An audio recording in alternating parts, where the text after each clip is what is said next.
and welcome to Money Matters TV. I'm your host today, Patricia Dunn from Merrill Lynch Wealth Management, and specifically the Dunn Wealth Management Group located right here in West Conshohocken, Pennsylvania. And today my co-host is Paul Mitchel from Upland Business Capital, and he'll be helping us out with some discussions regarding mortgages in this interesting low interest rate environment. And we have a special guest today, Krass from Agile Management Consultants, and talk about a timely conversation. In the middle of this pandemic, the need for help with supply chain risk management, which is Lou's specialty, is especially needed. So I'm sure he will have very interesting things to share with us. But I thought I'd start today with something that has come up time and time again in our own practice, the Dunn Wealth Management Group, that I think that our viewers would be particularly interested in. Now, many times on this show, I've talked about the 4 levels of service available within the financial services industry, and how the first level, the do-it-yourself level, focuses on picking stocks and building a collection of good quality stocks that'll serve you well over time. And the second level, the automated advice, and the third level, the generic advice, where a human is actually working with you. These focus primarily on the portfolio, where wealth management and Merrill Lynch and the JP Morgans and the UBSs of the world live. We're focused more on growing and protecting net worth and ultimately transferring that net worth thoughtfully to the next generation or the charities of your choice. But along with that change in mindset to the net worth, many of my clients approach me and say, Pat, how can I pass on this legacy to my children? How can I teach financial awareness to my children so that they understand it's not just picking stocks and buying portfolios, but it is growing and protecting their net worth? So what we do is I recommend to them this book called Yes, You Can Raise Financially Aware Kids. And it's actually a book that is all full of games that you can play with children at 4 different age groups, from toddler all the way up to high school. And one of these games is one that I want to talk about today for the children's point of view and the adult point of view. Because if you're into growing and protecting net worth, it is a critical point that you need to be aware of. And that is the difference between needs and wants. Now, I have a 5-year-old granddaughter that I'm over the moon and stars about. Anyone who knows me hears me talk about my granddaughters. I was babysitting the other day and I decided this would be a great time to play this game. So I took my young granddaughter up to her bedroom and I said, now, honey, Nanny has some great big green stickers and some medium-sized pink stickers. Pink because she's a girl, had to be pink. I said, I want you to look at the things in your room and tell me what you absolutely need. Well, she looked at me like Nanny was from Mars. What are you talking about, Nanny? So I said, well, wait a minute. I'll do the first one. I said, you have a bed that is very important, because if you didn't have a bed, you'd have to sleep on the floor. So let's put a green sticker on your bed. So she got that. And she's very bright. I said, what else do you absolutely need to have? And she thought, and she thought, and she thought. And she said, well, Nanny, I have to have my lamp, because if I didn't have a lamp, I couldn't see in the dark. And Mommy couldn't read me stories before I go to bed. I said, very good. Put a green sticker on the lamp. So at that point, then she started getting silly. And she ran and she got her teddy bear. And she said, I need to have this, Nanny. I said, no, you got that teddy bear for your birthday. Before your birthday, you didn't have the teddy bear. That teddy bear is something that you want. You don't have to have it. So put a pink sticker on Teddy. Well, now she was starting to get it. So she says, I want books because I like it when Mommy reads me books before I go to sleep. I said, you're right. And if she doesn't read one book, she's going to read another book. So it's not a need, it's a want. So let's put a pink sticker on the book. At that point, she got silly, as little ones will. And she brought me her textbook from school. And she says, I want this. And I knew she was baiting me. And I said, no, dear. You have to learn how to read and write, and you have to go to school. So your school books are a need. Now, is that the last time we're going to play this game? No. And the whole thing took maybe 10, 15 minutes, which for a 5-year-old is a long attention span. But it started to get the point across. And it's something that we'll work on in more and more sophisticated ways as she gets older. Now, for our viewers out there who are maybe thinking, gee, it's time to move up from just focusing on the portfolio and start focusing on my net worth. And I think I'm going to go make an appointment and sit down with a team, because typically wealth management is done on teams, of seasoned professionals with credentials after their names and see where I stand. Well, be prepared, because part of the first conversation is going to revolve around needs and wants. Now, I'm going to show you at the bottom of the screen several different items, and they're going to be different for every single viewer. But I want you to mentally think in terms of, gee, for me, is that a need or is that a want? So let's start with retirement age.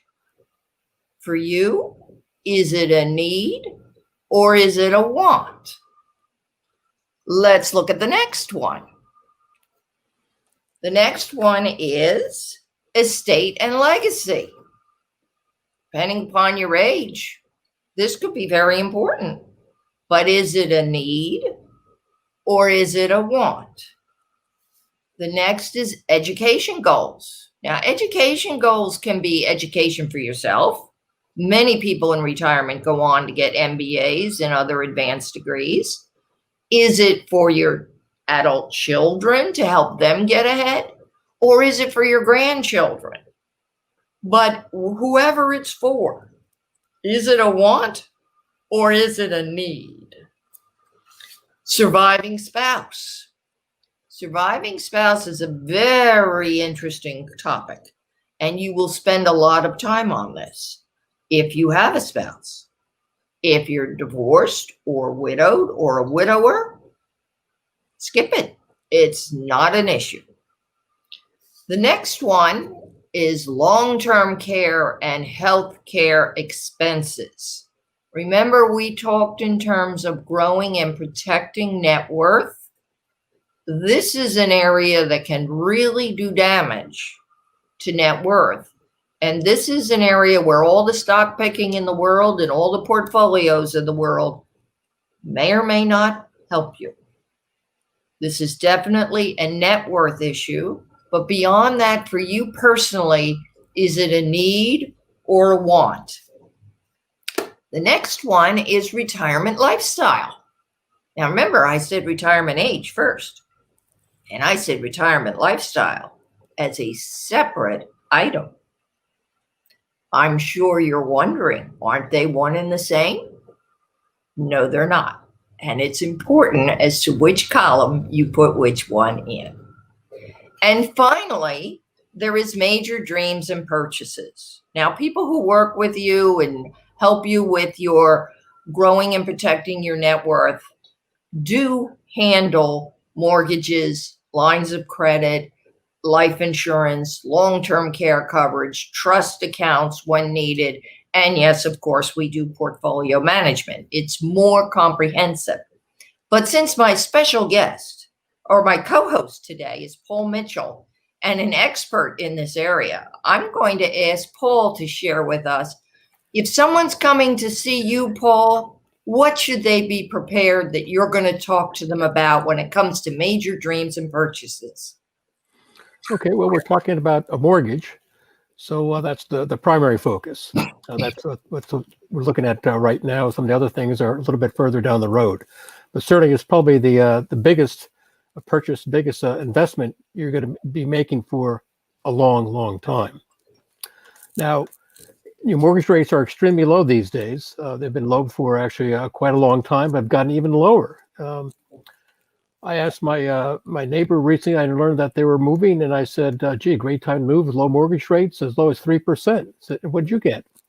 2.7%. I said, holy smoke. That was like a third of what I paid for my first mortgage. So what you want to do is be prepared. And one of the best ways to be prepared is don't just talk to one advisor, one mortgage broker or mortgage lender. You should talk to, I would say, 2 or 3, get some different perspectives. One of the perspectives is the ratio of your income to the amount of the mortgage and mortgage payment you're going to be getting. That can vary somewhat. And of course, the riskier it is, the more of your income is being dedicated to the payment, the higher the rate's probably going to be, or the less likely you're going to even get the mortgage. The same goes with the amount of your down payment. In the old days, or some days, you could get away with as little as putting 10% down and getting a pretty good rate. Generally speaking, those days are long gone. You're more in the 20 or 25% range. So you have to be able to document that. You can't just say to the mortgage person, gee, I've got 20% down. You come in with your bank statement, show it to them. Show that document that you have it in your savings account or your brokerage account or wherever. It's a cash equivalent, okay? Not that you own 55 shares of some company that is going to go bankrupt next month. I'm sorry, that's not going to work. So be prepared. Be very prepared to document. And again, by practicing the process, talking to other people that have gone through it or other mortgage advisors before you even go and see them, find out what you need to bring in, because a lot of this is just plain paper. You may be a nice person, you may have a nice job and all, but it has to be documented. Going along with that, of course, is the security of your job. I mean, today's climate, there's some iffy things going on. So you want to be able to point out how secure you are in your job. You've been on the job for 2, 3, 5 years, that type of thing. Or if you just recently moved, that it's the exact same field, etc. So all preparation right. And documentation. Well, that leads us right into our viewer question, which I believe you've half answered at this point. But Jean Victor from Exton asks, what are some money-saving tips when it comes to making a loan? Now, you already said talk to more than one lender. Right, sure. You said bring in all your statements to prove that you have the money to make the down payment. Right. And let me think, there was another one. Oh, be prepared to talk about the security of your job. Your income, right. Is there anything else you want to add to that list that would be a money-saving tip?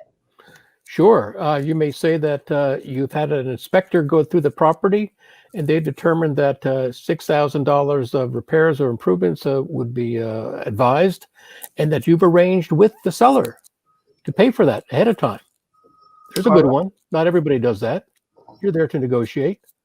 You can try to negotiate with the lender also. I mean, in these days, whether it's mortgage brokers or real estate brokers and all, sometimes fees vary considerably. 1% here, 2% there.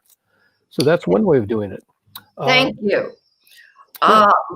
For our viewers out there, here's how you send in your questions to Money Matters TV. You can have your questions answered on Money Matters. Please go to our website, money-matterstv.com. On our homepage, click on the banner on the right that says Send Us Your Questions. While you're on our website, you can find information about our host and guests, as well as show notes and links about this show and past shows. Money Matters is also available as a podcast on iTunes and Stitcher, so you can listen to Money Matters while you're on the go. That website address, again, is money, M-O-N-E-Y, -matters, M-A-T-T-E-R-S, TV.com.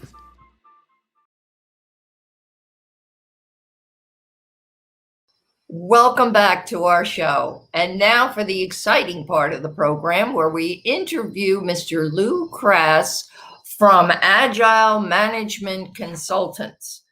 Welcome to our show, Lou. Thank you, Pat. Good afternoon. Pleasure to be here.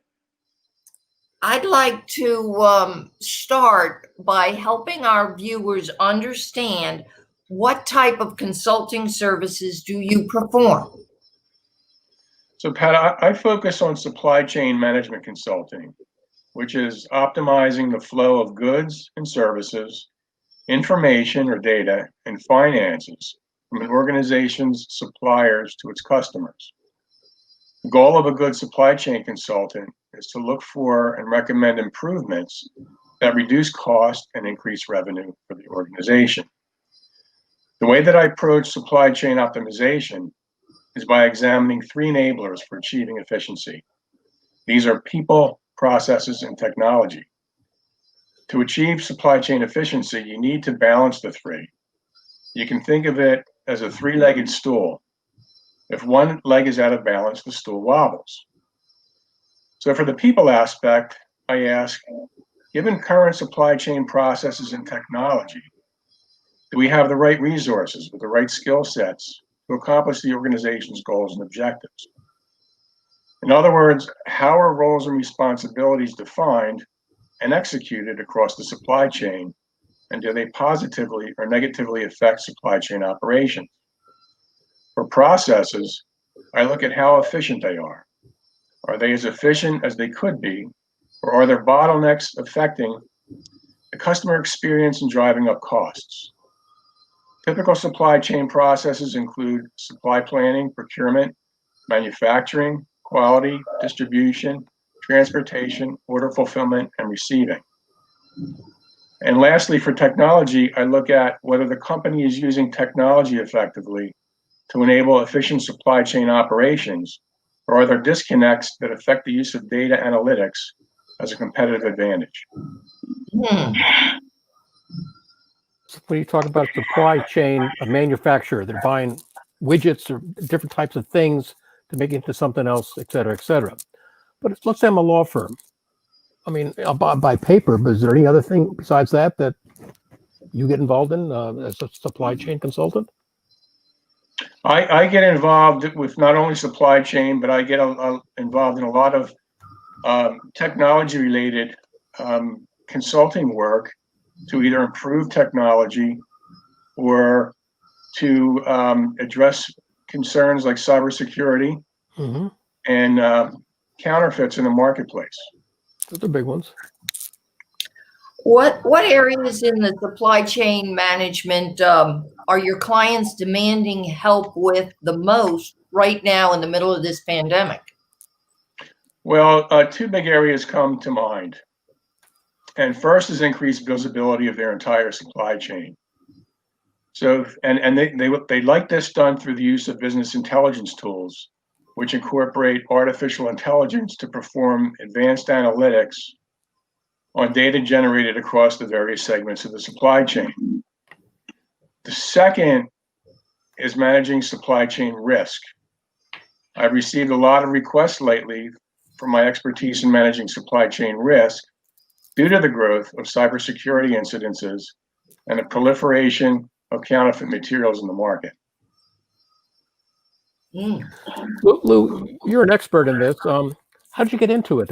What's your background? What makes you an expert that a client would say, "Gee, boy, this guy really knows what he's talking about. I better hire him"? Would you like to know more about supply chain risk management? Well, I guess that's part of it. I guess how do you determine it? Well, let me explain what it is. Supply chain risk management is reducing or eliminating the probability of a supply chain disruption from an adverse incident. Examples of adverse incidents can include anything from a supplier going insolvent to compromises in the integrity, trustworthiness, and authenticity of products occurring while moving through an organization's supply chain. The companies from which you directly purchase materials and services are your tier one suppliers. About half of all supply chain disruptions directly affect a company, facility, or a tier one supplier. The other half of supply chain disruptions occur beyond or below the tier one suppliers. So in other words, those disruptions may originate from a supplier. A disruption at a tier two or tier three supplier causes a domino effect that creates problems for their customers and their customers' customers. So I can see that this is really something that the business owner has to take very, very seriously. Is there anything you'd want to tell the business owner specifically about why supply chain management is important? Well, I'm gonna talk a little bit about the risk management portion of this thing, because improvements in supply chain management is always a goal of an organization to cut costs and cut waste out of the supply chain and to look for ways to increase revenue.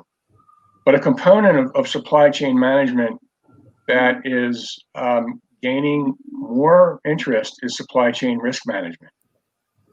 And I'll give you a little bit of background. Over the past 20 years, globalization has created a huge change in the way business is conducted worldwide. And a shift towards low-cost producers has exposed vulnerabilities and gray areas never before considered in the context of the long-term impact to a company's supply chain, as well as impacts on national security.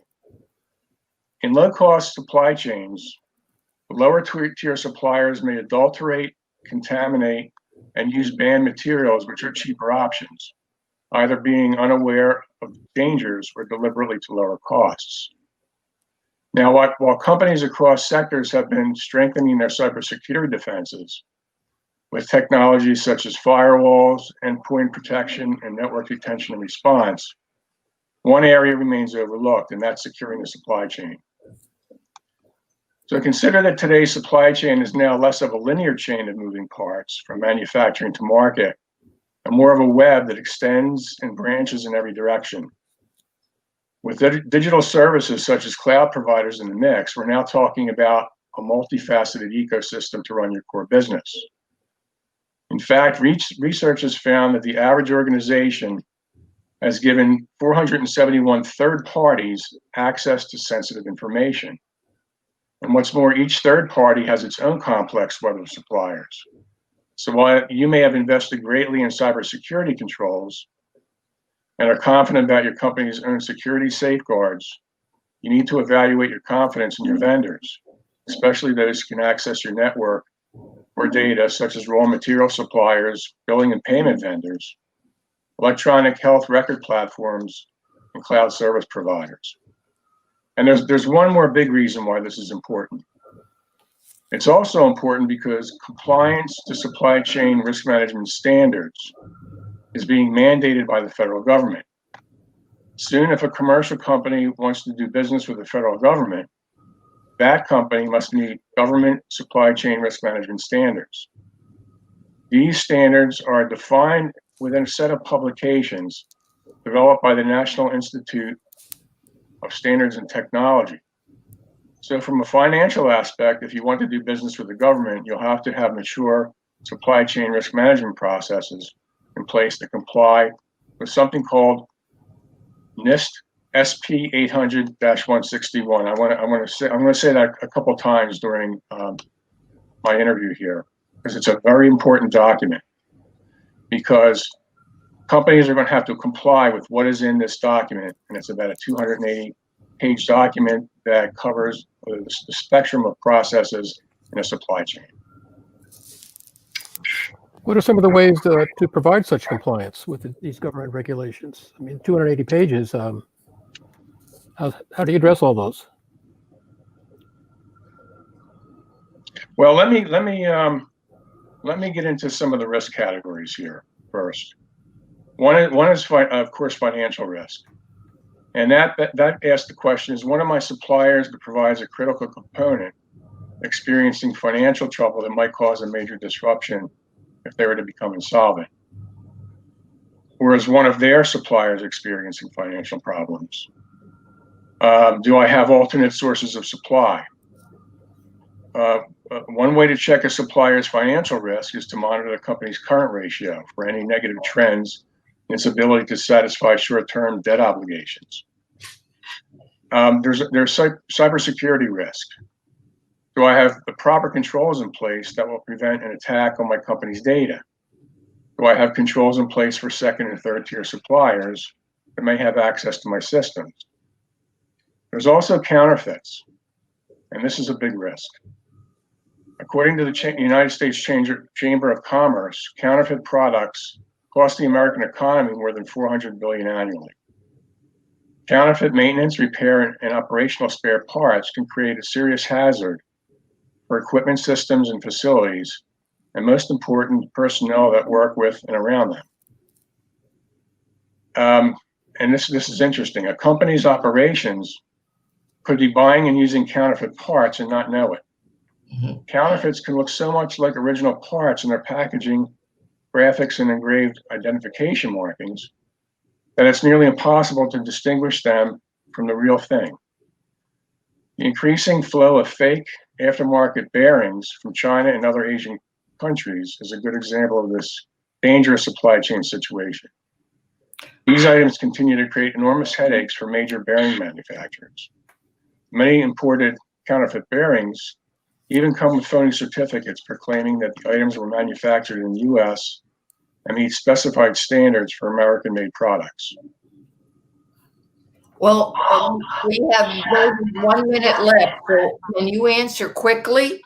What are some steps that an organization should take to avoid supply chain disruptions?